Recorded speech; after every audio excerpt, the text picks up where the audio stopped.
வந்திருக்கோம். கிட்டத்தட்ட 1.5 வருஷமா இந்த பேச்சுவார்த்தை சம்பள உயர்வுக்காக நாங்கள் போராடி பல கட்டங்களில் நாங்கள் உண்ணாவிரதம் இருந்தோம். இருப்பினும் அதற்கு பிறகு எந்த நேரத்திலும் நாங்கள் ஸ்ட்ரைக்கை அறிவித்ததில்லை. கிட்டத்தட்ட அவங்க சைடில் தான் கிட்டத்தட்ட 2-3 முறை ஸ்ட்ரைக் அறிவித்தாங்க. படப்பிடிப்பு நிறுத்தணும், நாங்கள் 1 மாதம் நிறுத்தி வச்சும் பார்த்தாங்க, அது நடக்கலை. இன்று எங்களுடைய பொதுக்குழு தீர்மானத்தின்படி புதிய சங்கத்தை உருவாக்குவோம் என்று கூறி அதை விளம்பரமாக கொடுத்த பிறகும் எங்கள் வாழ்வாதாரத்தையும் எங்கள் தொழிலாளர்களுடைய உரிமையும் காப்பாற்றுவதற்காக வருகின்ற 7ஆம் தேதியிலிருந்து அனைத்து படப்பிடிப்புகளும் போஸ்ட் ப்ரொடக்ஷன்ஸும் நிறுத்தப்படும் என்பதை தெரிவித்துக் கொள்கிறோம். அதே நேரத்தில் இந்த பேச்சுவார்த்தையும் முடிக்கணும், அதுதான் எங்களுடைய அடுத்த ஒரு கோரிக்கை. சென்னையில் மட்டுமல்லாமல் வெளி மாநிலங்களும் சரி, வெளியூரில் நடக்கின்ற படப்பிடிப்புகளும் தொழில் ஒத்துழைப்பு இல்லை என்று குறிப்பிட்டு படம் எடுத்துக்கொண்டிருந்த தயாரிப்பாளர்கள் இந்த விஷயத்தில் தலையிட்டு பேச்சுவார்த்தைகள் அவர்களை வரவழைத்து புதிய சங்கத்தை உருவாக்கும் என்று கூறி அந்த வார்த்தையை வாபஸ் வாங்க வேண்டும் என்று நாங்கள் கேட்டுக்கொள்கிறோம். அதே மாதிரி 7ஆம் தேதியிலிருந்து திரைப்படங்களுக்கு ஒத்துழைப்பு இல்லை என்பது மட்டுமின்றி சின்ன திரைக்கும் 10ஆம் தேதியிலிருந்து ஒத்துழைப்பு இல்லை என்பதையும் நாங்கள் தெரிவித்துக் கொள்கிறோம். நீங்க தொழிலாளர்கள் சம்பள பிரச்சனைக்காக நீங்க ஒட்டுமொத்தமா பேசிட்டு இருக்கீங்க. முதலாளிகளும் அடிச்சுக்கிறாங்க, உள்ளிருப்பு போராட்டம் நடத்துறாங்க. என்ன நடக்குது சினிமா துறையில? எல்லாமே தெரிஞ்சவங்க நீங்க. எங்களை கேட்டா நியாயமா? எங்களுக்கும் தெரியும் அந்த உண்மை, உங்களுக்கும் தெரியும் அந்த உண்மை.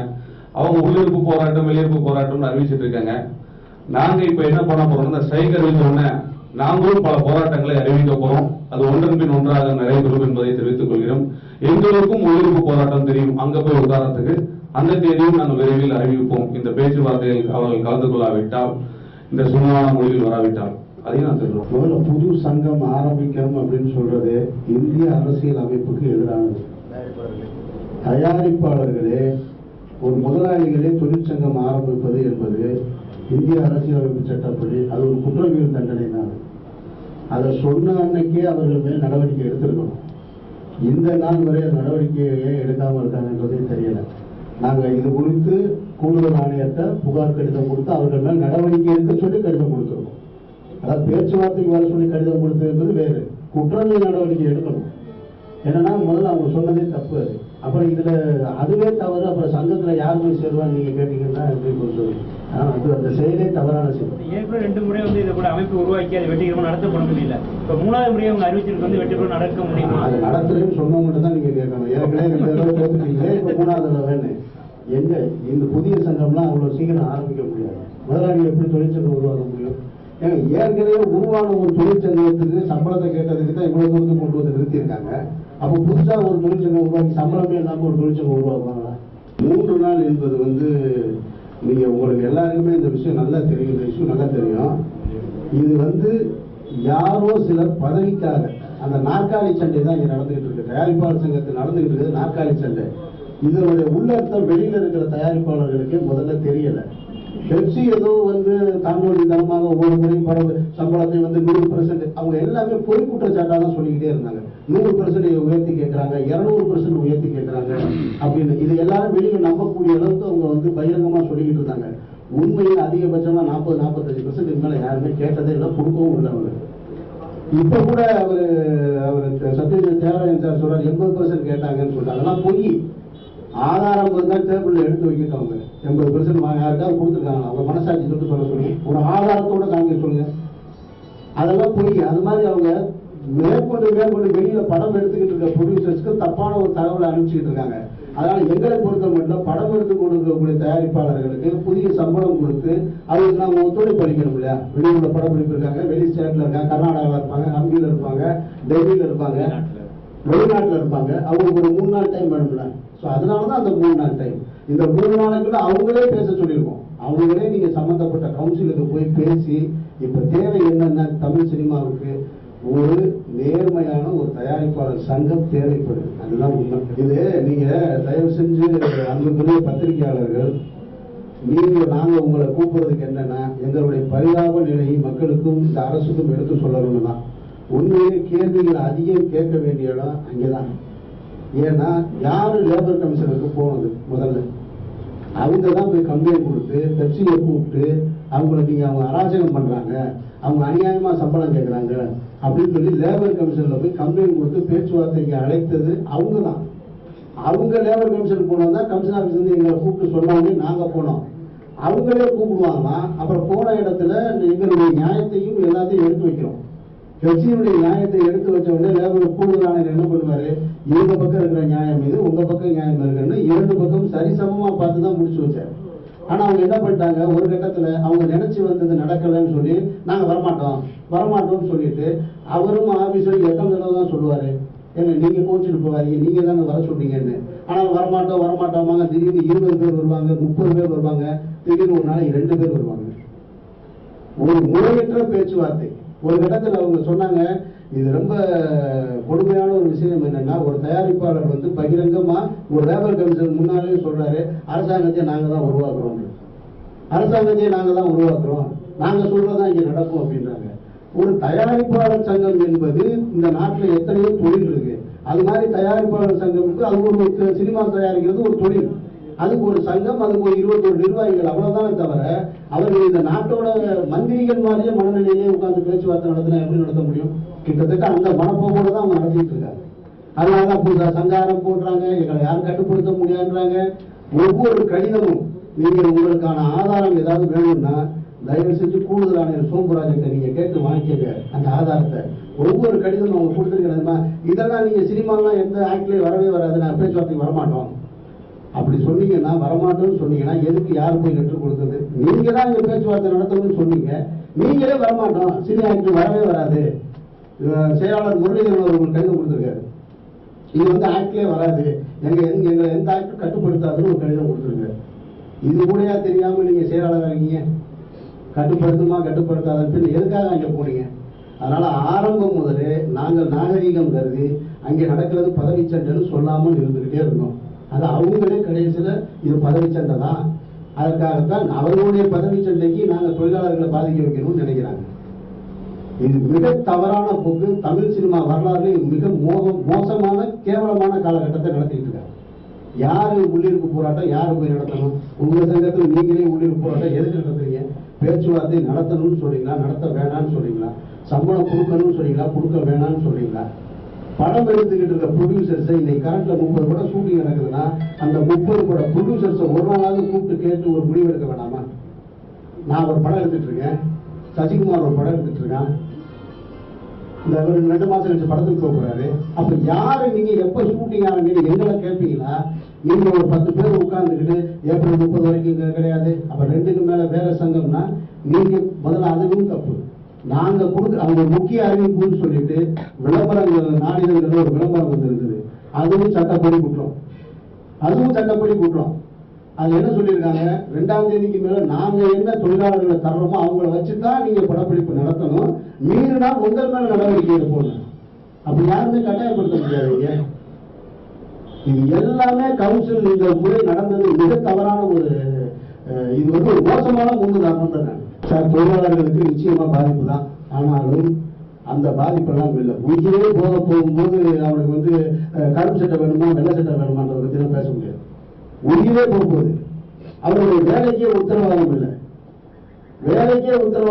நான் பார்த்துக்கிட்டு இருந்த வேலையை வந்து இன்னொருத்தர் புதுசா 1500 ரூபாய்க்கு பார்க்க போறான் அப்படின்னு சொன்னா 1500 ரூபாய்க்கு ஒரு கார்டு கொடுக்கணும், இங்க வந்து வாங்கிக்கங்க அப்படின்னு சொன்னா இது ரொம்ப கேள்வி கூத்தான ஒரு விஷயம் இல்லையா? அது தப்பான ஒரு விஷயம் இல்லை. என்ன நோக்கத்துக்காக இந்த சங்கம் ஆரம்பிக்கிறீங்க? சரி, நீங்க சங்கம் ஆரம்பிக்கிறேன்னு சொல்றீங்க, 30ஆம் தேதி வரைக்கும் என்ன வச்சு வேலை வாங்குவீங்க, 2ஆம் தேதி வந்து நீ வெளியில போ. 30ஆம் தேதி வரைக்கும் நான் உங்களுக்கு வேலை செஞ்சுட்டு வரணுமா? 2ஆம் தேதி வந்து அவங்க வேலை வச்சுப்பாங்களா? இதை அறிவிக்கும் போது ஒரு பைத்தியகாரத்தனமான அறிவிப்பு தெரிய வேணாமா? இந்த அறிவிப்பு அது ஒன்று சண்டை போடுங்க, நீங்க வேணான்னு சொல்லுங்க, நாங்க வேணாங்க, நீங்க யாருமே வேணாம், நாங்க 2-3 மாசம் ஷூட்டிங் நடத்தல, நாங்க புதுசா சங்கம் ஆரம்பிச்சுக்கிறோம் சொல்லுங்க. அதுலயாவது ஒரு குறைந்தபட்ச நியாயம் இருக்கு. அதனால பாதிப்பு இப்ப யாருக்கு? ஸ்ட்ரைக் அறிவிக்கிறாங்க, இதனால பாதிப்பு உங்களுக்கு தானே? எங்களுக்கு என்ன பாதிப்பு? எங்களுக்கு 4 நாள் வேலையெல்லாம் போகுது, 5 நாள் வேலையெல்லாம் போகுது. நான் இனி வர 40 வருஷத்துக்கு, இனி வரப்போற 40 வருஷத்துக்கு யார் காப்பாற்ற போறாங்களே? நீங்க பார்த்துக்கிட்டு பெர்மனன்ட் வேலையா சார்? இது கவர்மெண்ட் வேலையாது சொல்லுங்க. அவன் பொட்டாட்டி தாலி ஊர்ல இருக்கிறது எல்லாத்தையும் வித்து இங்க கொண்டு வந்து ஒரு சங்கத்துல உறுப்பினராக சேர்ந்து ஏதோ ஒரு வேலை கிடைக்குமா? ஒரு நிரந்தரம் இல்லாத வேலை இது. மாசம் 30 நாள் கூட வேலை கிடையாது.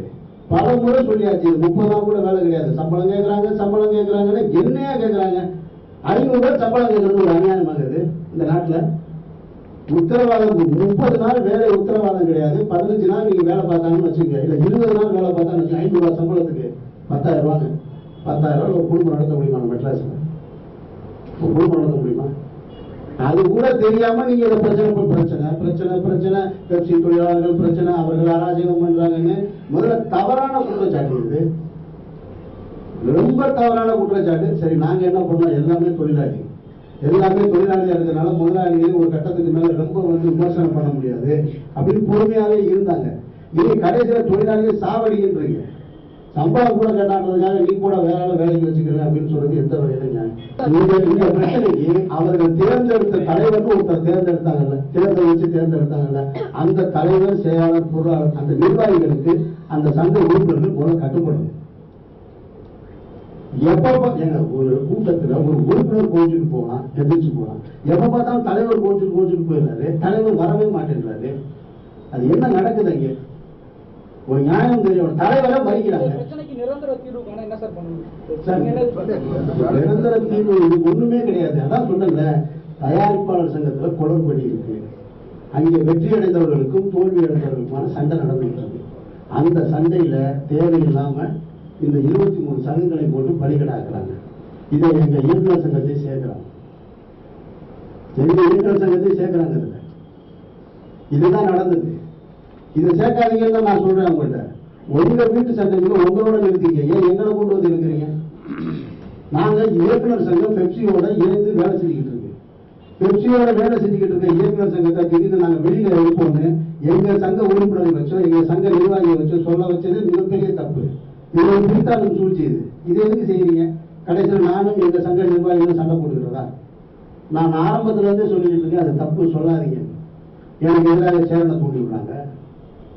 தொடர்ந்து இந்த மாதிரி திட்டமிட்டு இந்த மாதிரியான வேலை செய்யும். உங்களுக்கு என்னதான் பிரச்சனையை நேரில் பேசணுன்றதுக்காக தானே நம்ம ஒரு பொது இடத்துல உட்காந்துருக்கோம். உங்களுக்கு நாங்க கட்டுப்படணும்னு சொல்றீங்க, எங்களுக்கு நீங்க கட்டுப்பட மாட்டேங்க நாங்களும் சொன்னோம். சொன்னதுனால 2 பேருக்கு சேர்த்து முன்னால ஒருத்தர் உட்கார வச்சிருந்தோம். ஒரு ஆபீசர் முன்னால என்னையாவது ஆபீசர் சொன்னாங்க பேச்சுவார்த்தை வராம இருக்கிறத நீங்க பாத்திருக்கீங்களா? நாங்க தாங்கோட்டை தரமா நடந்ததை நீங்க பாத்திருக்கீங்களா? இல்ல ஆபீசருடைய வார்த்தைக்கு கட்டுப்படாம இருந்ததை பாத்திருக்கீங்களா? எதுவுமே இல்லை. இது எல்லாமே அவர்கள் திட்டமிட்டு எங்க இது முடிச்சிடணும்.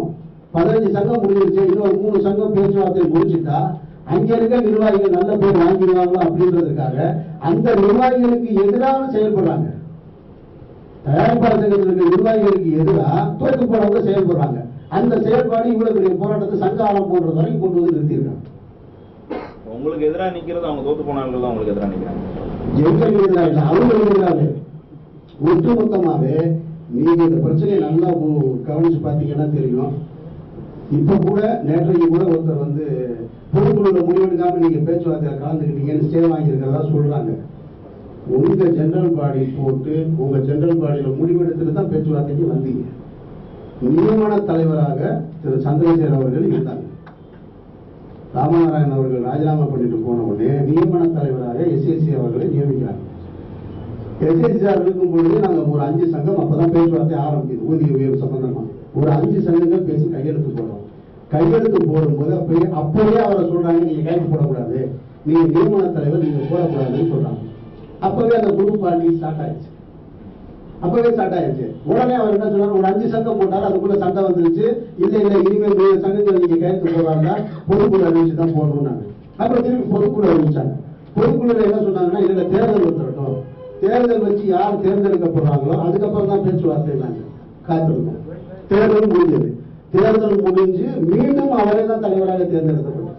யார் எங்களுக்கு முதல்ல கையெழுத்து நியமனமாக இருக்கும்போது கையெழுத்து போட்டாங்களோ அதே எஸ்ஐசி சார் தான், அதே எல்எம் முரளி சார் தான், இவர்களே தான் திரும்பவும் தேர்ந்தெடுக்கப்படுறாங்க. தேர்ந்தெடுக்கப்பட்டும் கிட்டத்தட்ட 8 மாசம் ஆச்சு. 8 மாசம் சார், 8 மாசமா இன்னமும் இந்த பேச்சுவார்த்தையை முடிக்கிறதுனா என்ன சார் நடக்குதுங்க? அங்க என்ன நடக்குது? அந்த சங்கத்துக்கு கூட என்னதான் நடக்குது? ஆமா, நாங்க சந்திக்கிறதா இருந்தோம். இடையில முல்லை பெரியார் பிரச்சனை, கூடங்குளம் பிரச்சனை இருந்தது, சங்கரங்குடி இடைத்தேர்தல் எல்லாம் இருந்தது. இப்பொழுது எல்லாம் முடிச்சு கடிதம் கொடுத்துட்டோம். அடுத்த டார்கெட் எங்களுக்கு அதுதான். அவங்களை சந்திக்கிறது அவங்களை சந்திக்கிறோம். முதல்வர் சந்திச்சு அத்தனையும் இவர்கள் லேபர் கமிஷனர் நடந்து கொண்ட முறை, எங்களிடம் நடந்து கொண்ட முறை, இவர்கள் பயன்படுத்திய வார்த்தைகள் அத்தனையும் எங்ககிட்ட ஆதாரத்தோடு இருக்கு. அதை நான் பதிப்பிடுவோம். 2 வார்த்தைகள் மிக கடுமையான வார்த்தைகளை உபயோகிச்சிருக்காங்க. அரசாங்கத்தை நாங்க தான் உருவாக்குவோம் ஒரு தயாரிப்பாளர் பேசியிருக்காரு. அதற்கான ஆதாரம் இருக்கு, வீடியோ ஆதாரம் இருக்கு. ஒன்று. 2வது இன்னொன்று கொத்தடிமைன்னு ஒரு, நீங்க எல்லாம் கொத்தடிமைங்க தான், உங்களை அப்படித்தான் நடத்துவோம்னு ஒரு தேர்ந்தெடுக்கப்பட்ட செயலாளர் சொல்லியிருக்காரு. அதுவும் மொபைல் போன்ல ஆதாரமா இருக்கு. இது 2ஐயும் முதல்வர் கொடுத்து அரசாங்கத்தையே தேர்ந்தெடுத்து வந்தாருக்காரு. கொத்தடிமைன்னு சொன்ன வந்தாருக்காரு கொடுக்க போறோம். அப்பதான் உங்களோட உண்மைகளை இந்த சமூகத்துக்கு புரியும். தகவல் போயிடுச்சு, ஏன்னா ஆபீசர் சொல்லிட்டாரு. அதுக்கான தகவலும் போயிடுச்சு. நிச்சயமா விரைவில் முதல்வர் எங்களை அழைப்பாருன்னு நாங்கள் நம்புறோம். ஏன்னா என்னைக்குமே விவசாயிக்கு ஆதரவா முதல்வர் இருந்திருக்காங்க, அந்த அம்மா இருந்திருக்காங்க. அம்மா எங்களை அழைத்து பிரச்சனையை தீர்ப்பாங்கன்னு நிச்சயமா நம்புறோம். நாங்க நிச்சயமா அதாவது எங்களுக்கு இந்த முறை தைரியமா இருக்கிறோம். உண்மை அதான். ஒவ்வொரு முறை போராட்டத்தை அறிவிக்கும் போது நாங்க கொஞ்சம் பயந்து இருப்போம். ஆனா இந்த முறை மட்டும் அம்மாவோட ஆட்சி நடக்கிறனால தான் நாங்க தைரியமா போராட்டத்தை அறிவிக்கிறோம். நிச்சயமா அம்மாவோட துணையோடு இந்த போராட்டத்தை வெல்வோம் என்று கூறுகிறேன். நன்றி.